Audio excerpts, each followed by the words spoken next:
Once again, welcome back. As you can see on the screen, we are today diving into the converse of the Pythagorean theorem. But before we do, just a reminder, if there are any quiz questions embedded in this video, that depends on me remembering to do it, but if they're in there, you will put the subject line of your email as Geometry Quiz 8-3. That way I can sort these out easily. I know exactly what I'm looking at. A good number of years ago, I'm going to guess maybe 25 or so years ago, give or take a few, my father-in-law had bought a house in Hydestone. And that house, here's the street out here, and the house is on a lot, fairly large size lot. And his house, which was not a small house, the house sits right about like here, something like this. So it's a fairly large lot. Now there was a fence back here. He had a fence along the back side. But the problem is, he did not know where, although he knew where the back left corner and he knew where the back right corner was, he didn't know legally exactly where the front corners were.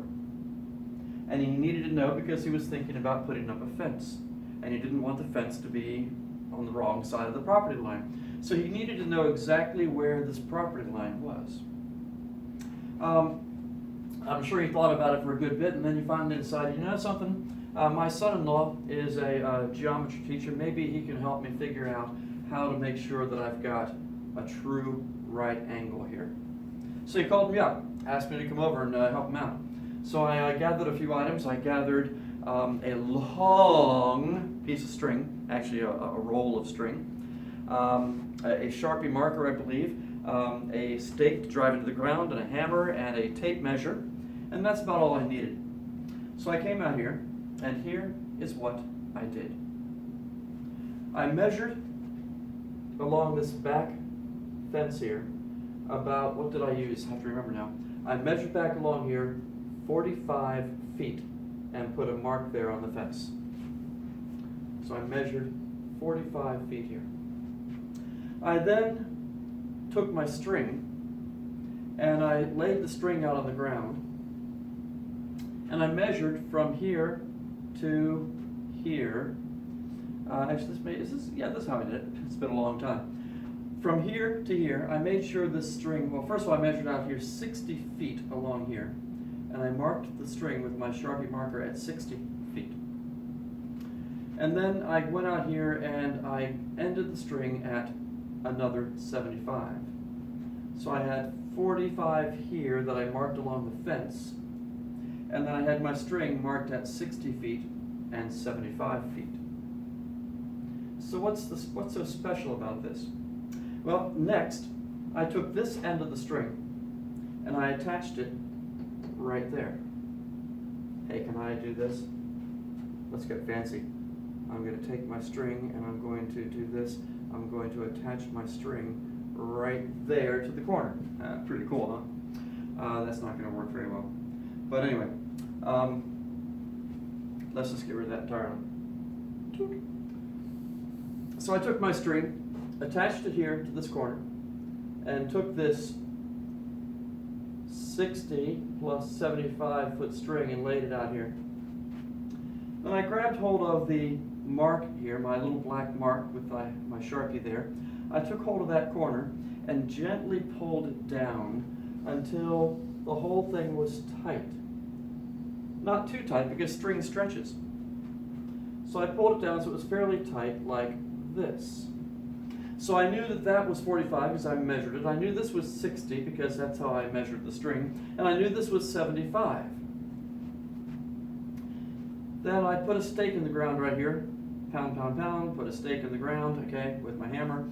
And to hold the string in place. Then just to make sure the string did not stretch too much, I took my tape measure and measured this again to make sure it was still 60. If it wasn't, I adjusted it a little bit. I measured to make sure this was still 75. If it wasn't 75, I adjusted that a little bit. And I got it tensioned just right so that this was truly 60 and that was truly 75 feet. Well, that settled it. put the stake in here, okay, and that right there is our mark. Then I went up to the hill here, I think, or down there, I don't remember now, but just by line of sight, figured out I lined up the fence, the corner of the fence with the stake, get that lined up, put a stake in the ground over here, and that's our property line. So what's going on? Well, notice here, what is 45 squared plus 60 squared? Does it happen to be equal to 75 squared? Well, let's grab a calculator. I've actually never done it this way because there's an easier way to do it. But let's grab the calculator here, and we're going to put in 45 squared, which is 2,025, plus 60 squared, which is going to be 3,600. And that's going to be what? That's going to be 5,625. Now if I put in, is that going to be equal to 75 squared? Well, 75 squared is 5,625. 5,625. It works. A squared plus b squared equals c squared. Why did I pick these numbers? I picked these numbers because they were big, and the bigger the triangle you make, the more accurate your land here is going to be. A little triangle would not have been very accurate. I wanted a big triangle, so I used 3 times 15, 4 times 15, and 5 times 15. Notice here the 3, 4, 5 ratio. 3 15s, 4 15s, 5 15s. I used the famous 3, 4, 5 ratio for right triangles. So it was guaranteed now that this is truly a right angle. Pretty cool. Anything else I want to say about that? I did the same thing on the other side, measured out here 45 feet along the fence, marked it, took the same string I just used, got this to be 60, got this to be 75. I knew that was a right angle. Slid down here and was able to mark both corners of the yard. Pretty cool stuff. But wait just a moment.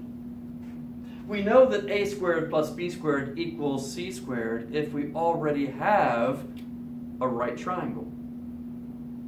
But this is the reverse of that. We don't know that we have a right triangle yet. We're trying to find out if it is a right triangle. So is it true that if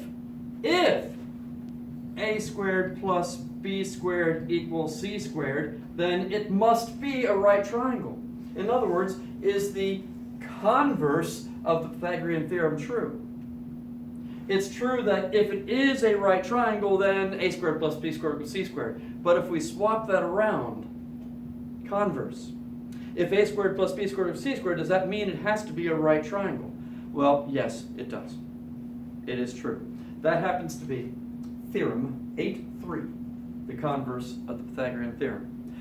Anytime in real life, now this is a real life example. I actually did this. There have been other times. I understand that carpenters have been known to use this trick as well, to make sure that something in a house is actually a right angle. They'll measure out 3 feet here, measure up 4 feet here, and they fiddle with it until the distance from here to here is measured with a string is exactly 5 feet. If that's 3 and that's 4, and they make this equal to 5, then they know they've got a right angle, which in a house is generally speaking a good thing. We like right angles. We don't like our angles to be like this or like this. We want right angles. So it can be used by carpenters. It's used by me.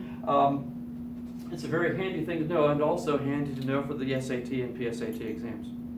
It can save you a lot of grief and save you points if you know that if the a squared plus b squared does equal c squared, then you know you have a right triangle. Now this is where the purple box in the bottom of page 295 comes in. They give you a number of ratios that are worthy of memorizing, 3, 4, 5, or any multiples of 3, 4, 5. They list some here for you, 6, 8, 10, 9, 12, 15, 12, 16, 20, 15, 20, 25. I used 45, 60, 75. They're worthy of memorization. Another one they say is worthy of memorization is the 5, 12, 13. Oh, I have a note I wrote in my book here. A note that says that in one of the past PSAT exams, they did indeed use the 3-4-5 ratio in at least one of the PSAT questions. And let's see, another handy ratio to know is 8, 15, 17. If you've got a triangle and you happen to know that this is 8 and this is, I don't know it myself, and this one's 15, I actually never use this one, then this ends up being 17 if that's a right angle. And they also suggest you could memorize 7, 24, 25. If that's a 7 and that's a 24, then this would be a 25. Those could come in handy. I've actually never used those last two in my life. I have used 3, 4, 5s in real life. I've also used 5, 12, 13s in real life when I was building a shed in my backyard to cut individual pieces of the siding to exactly the right angles. I was using 5, 12, 13 triangles, measuring very carefully to make sure that this is 5 and this is 12, and I knew this would be 13. I was able to use those measurements to get each piece of my boards cut the right way, and they fit together beautifully. I should show you a picture, but I don't happen to have a picture here. Okay, moving on. Is there anything else we have to... Oh yes, there's something else going on in this section as well. Imagine a right triangle.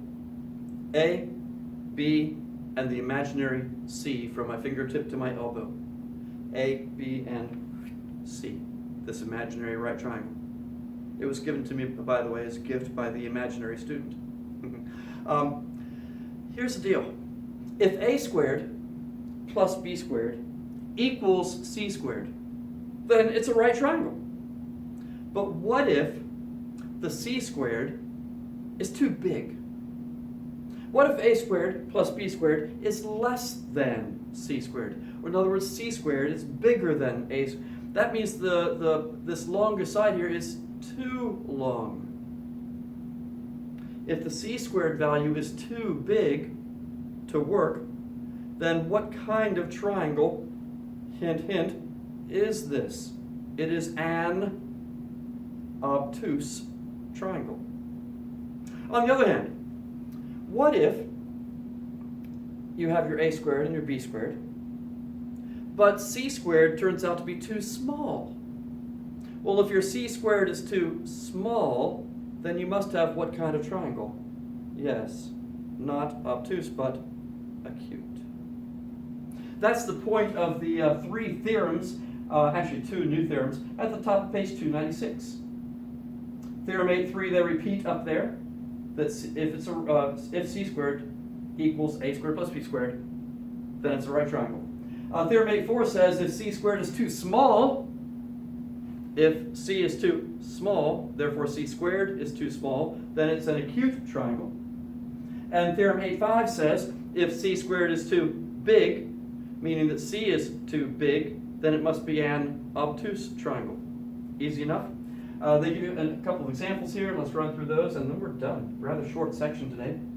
And I didn't give you one single quiz question. Let me give you a quiz question right now. You had better find this easy. If this is a right triangle, and this leg is 3, and that leg is 4, what is the hypotenuse? That'll be quiz question number 1. If you have legs of 3 and 4, what's the hypotenuse? We may have only like 2 quiz questions because we're just about done with this. But that's the first quiz question. What's the hypotenuse in this triangle? By this time you better know. If you don't know, rewind and find out. Okay, rewind. That's a term from the past. We don't rewind anything anymore. What do we call it? When you back up a video, what do you call it? Do you call it back up? Rewind implies tape. Rewinding the tape. Anyway, I don't know what you call it. Back up. Let's see, examples from the book. They say, all right, what if we have 9, 40, and 41? Question is, what kind of triangle is that? Well, we know that if it's a right triangle, we know the longest side has to be the 41. The other 2 sides would be 9 and 40. So the question is simply, does 9 squared plus 40 squared happen to equal 41 squared? I kind of doubt it. We want to compare 9 squared to 40. So 9 squared plus 40 squared. We want to compare that to 41 squared. Don't put an equal sign there. We don't know if they're equal yet. Do the math, and I'm going to cheat by looking in the book at the math.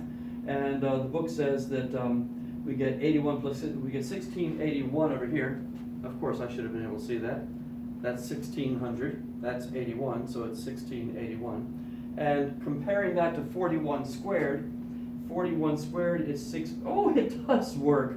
1681. How about that? They are equal, therefore, what kind of triangle must this be? Yes, it must be a right triangle. Now, folks, on the homework assignment, I have found some folks who have been giving me answers with no work shown. I hope that's not the case when I look at your page 292 answers. If I don't see work, then I'll have to write you a nasty email telling you to try again. Work must be shown. Here, I do not want to see just the answer. I need to see your evidence. I need to see that you took 9 squared plus 40 squared, compared it to 41 squared, found out they were equal, and therefore it's the right triangle. I need to see your evidence for your answer, not just your answer.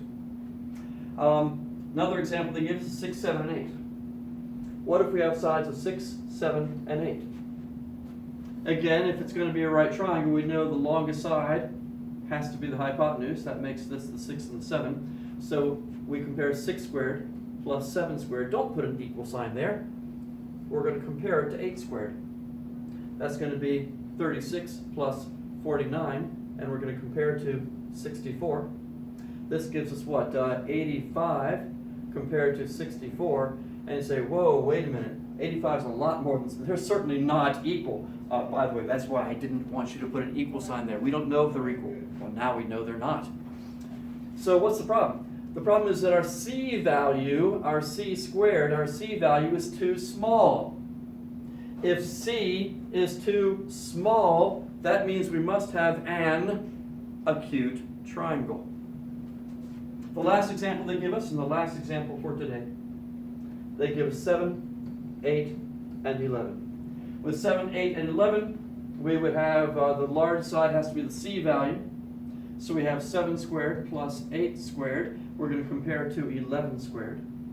That's 49 plus 64, comparing to 121. This is going to be 113, right? Compared to 121. I did do the in the head arithmetic correctly there, didn't I? Yes, I did. This time, a squared, b squared, comparing to c squared. Notice I don't have equal signs here. Please don't put equal signs on this. We don't know if they're equal. In fact, now we know they're not equal.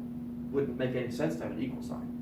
Unless you want to put an equal sign with a question mark on top. I do that sometimes. Are they equal? Well, they're not.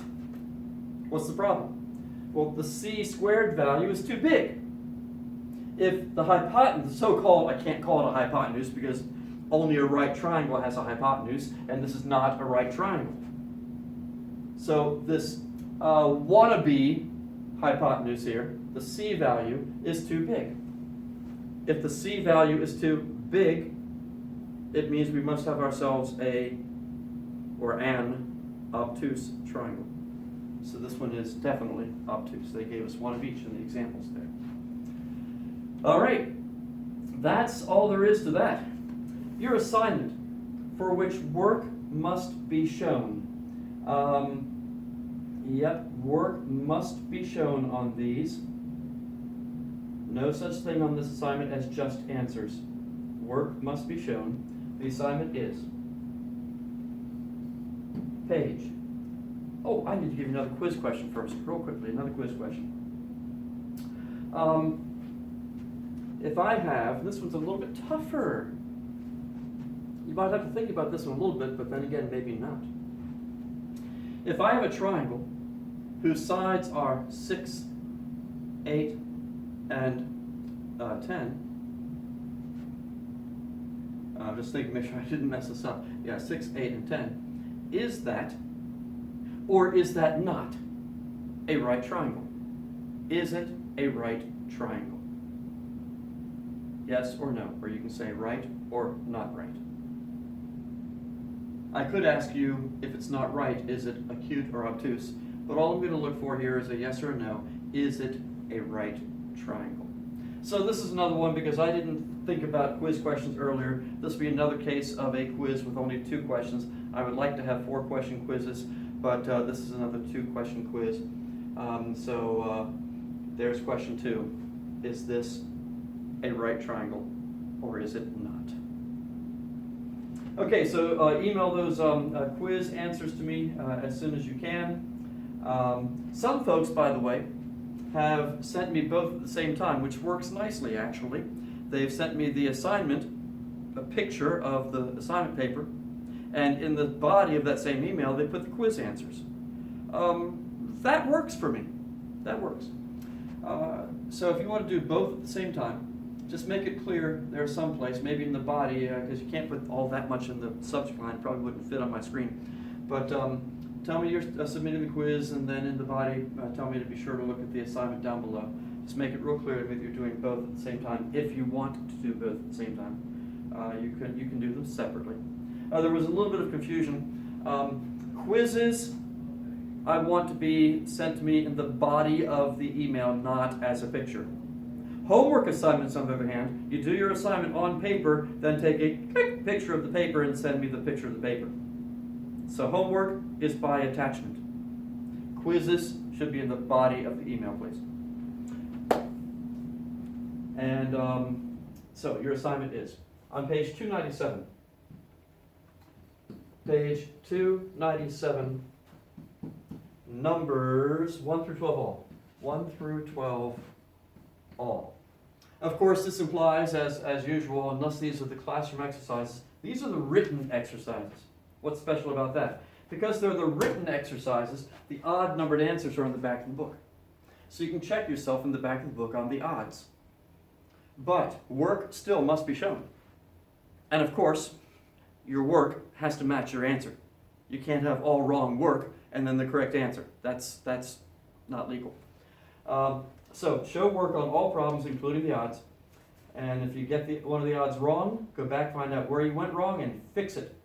Fix your work to get the right answer. All right, that's it. We're done. Get the quizzes to me as quickly as you can. Or if you want to wait until you've done the assignment and send them together, that's okay. Oh, and when is it due? Of course, all assignments are due the next class period, whatever that means, by noon. So this is being sent to you on Friday. This will be, Easter. Yeah, nothing's due next week because of our Easter break. So this will be due the Monday after Easter by noon. I don't know the date right offhand, but you can figure that out. The Monday after Easter by noon. Anything coming in after noon will be counted as late. All right, that's it. Goodbye.